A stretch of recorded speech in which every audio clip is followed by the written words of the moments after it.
Hello hi friends, ఈరోజు నేను పప్పుచారు ఎలా చేయాలో చెప్తాను. నేను కందిపప్పును తీసుకున్నాను. దాన్ని మంచిగా వాష్ చేసుకున్న తర్వాత వాటర్ యాడ్ చేసుకొని అందులో టర్మరిక్ పౌడర్ వేసుకోవాలి. మనకు కందిపప్పు తొందరగా ఉడకాలంటే ఆయిల్ పోసుకోవాలి. ఆ తర్వాత మంచిగా కందిపప్పు ఉడికిన తర్వాత దాన్ని మంచిగా స్మాష్ చేసుకోవాలి. చేసుకున్న తర్వాత నేను చింతపండు రసాన్ని అందులో వేసాను.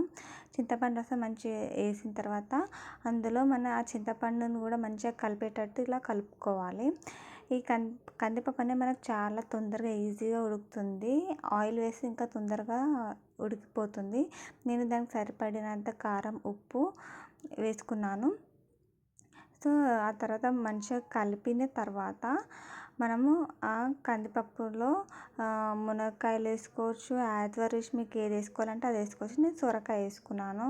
వాటిని కట్ చేసుకొని నేను అందులో వేసుకున్నాను. వేసుకున్న తర్వాత కందిపప్పు చారు అనేది మంచిగా ఆ సొరకాయ కూడా అవన్నీ పీల్స్ మంచిగా ఉడకాలి. మంచిగా మరగబెట్టాలి. మరగబెట్టిన తర్వాత అందులో కరివేపాకు వేసుకోవాలి. కొత్తిమీర కూడా ఇష్టం ఉంటే వేసుకోవచ్చు. నేను దాన్ని స్కిప్ చేశాను.